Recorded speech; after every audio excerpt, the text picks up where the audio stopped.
This episode of FineScale Modeler's new product rundown features Roden's C-133 and World War I gun, MPC's 77 Firebird, and AMG's Hawker Hart.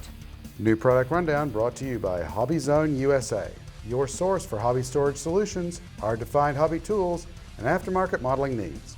Welcome to FineScale Modeler's new product rundown, our twice-monthly expose of the latest kits and more. I'm Elizabeth Nash. I'm Aaron Skinner. Let's kick this episode off with Roden's 1:1 4/4 scale C-133A Cargomaster. This turboprop cargo aircraft entered U.S. Air Force service in the late 1950s, and many of the 50 built stayed operational until the C-5 arrived at airlift squadrons. Now, there have been resin and vacuum form kits of this subject before, as well as a couple of odd box-scale plastic offerings. Roden offers the first all-injection kit in a common scale, and this rounds out its range of major American cargo aircraft, including the C-124, C-141, and C-5. Solidly molded in warm gray plastic, the forward fuselage halves show recessed panel lines that appear reasonably consistent. The cabin windows and one of the crew doors are molded open. The rear sections have good engravings as well, with rounded leading edges for the rudder, although the lower edge seems a tad indistinct at the front lower edge. There are ribs molded inside, as the rear ramp is designed to be posed open. The remaining interior detail includes a cargo floor, cockpit floor, back wall, seats, controls, and instrument panels. The upper halves of the wings and their lower counterparts have recessed panel lines, control surface hinge lines, and nacelle attachments. The elevator outlines look good on the horizontal stabilizers. The engine nacelles come in halves with sharp cowl panel details, with separate fronts and three-bladed props. The landing gear pontoons get detailed gear legs and wheels. Clear plastic provides the cabin windows and windshield. Decals in a color diagram show markings for a single C-133A in overall natural metal with Matt's markings. The call-out says it's from the 436th Airlift Wing in 1970, but I suspect it's earlier, because Matt's became Military Airlift Command in 1966. The parts here will need a little cleanup for a trouble-free build, but it's nice to have a kit of this important cargo lifter. Also from Roden, here's a 1/35th scale BL 8-inch howitzer Mk.VI. Designed by Vickers in Britain during World War I, these towable guns could send a 200-pound shell almost 7 miles. They were used by most of the Allies during the war, including the United States. The gun's trail is a single part with rivets and plates molded on. Inserts with molded tools and more rivets detail the sides. The float plate has optional lower parts for use with the firing platform. That firing platform comprises a railed section for the wheeled carriage, two-part sidearms with a rear plate, and the track for the plate that allows the gun to traverse about 55 degrees.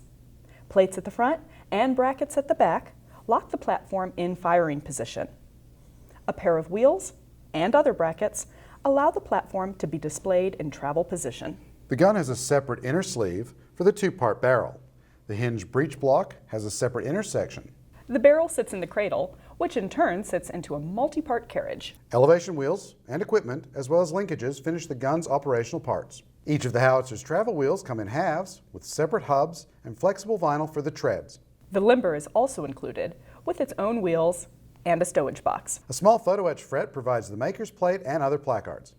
No decals are given, but the color diagrams show markings for a pair of guns, one British, the other American, in 3-color camo, although the diagrams are too dark to see the contrast between the brown and black. Another cool subject from Roden that should be welcomed by anyone interested in World War I or artillery, or both.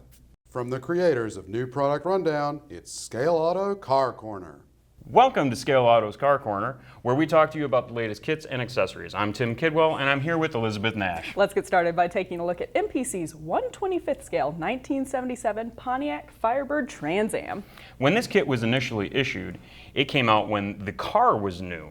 It hasn't seen a reissue, though, since 2005. The 1977 Firebird introduced the first major facelift to Pontiac's pony car since the second generation was introduced in 1970.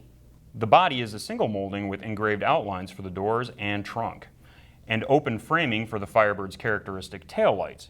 Dig that metallic blue plastic. The chassis and underbody show molded texture, frames, gas tank, and some suspension details.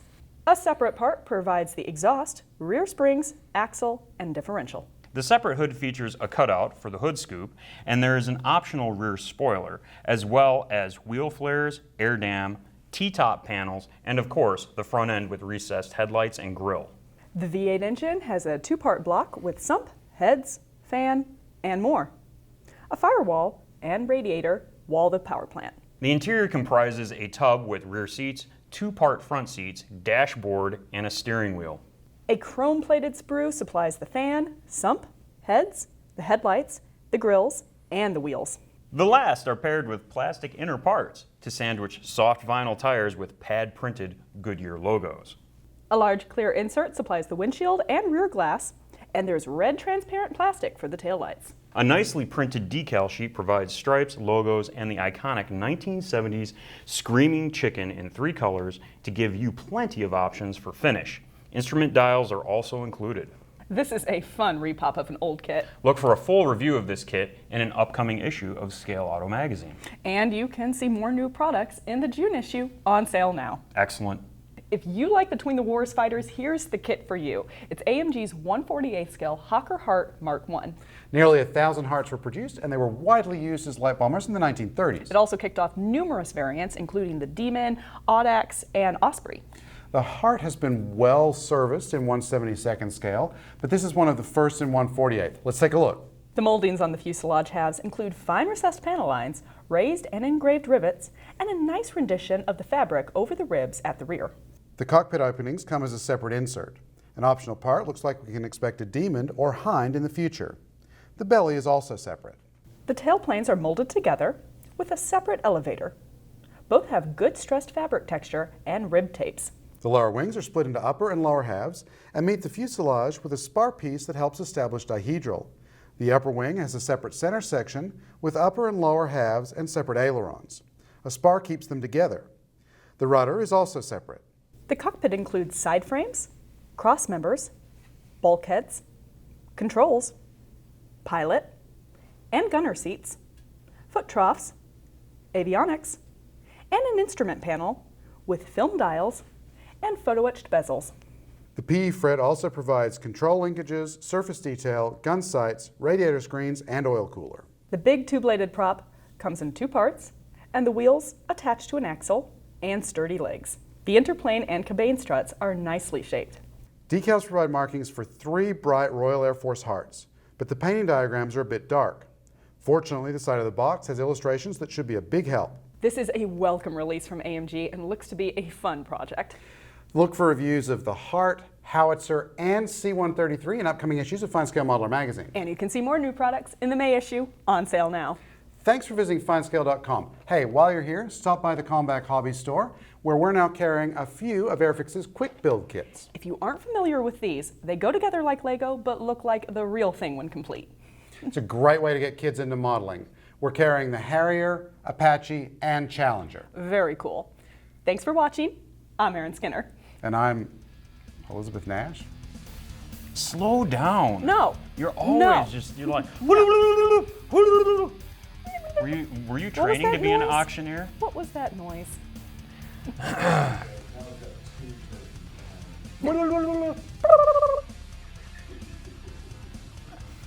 You do that pretty well. Thank you. Good. All right, go ahead. All right. Kick this off.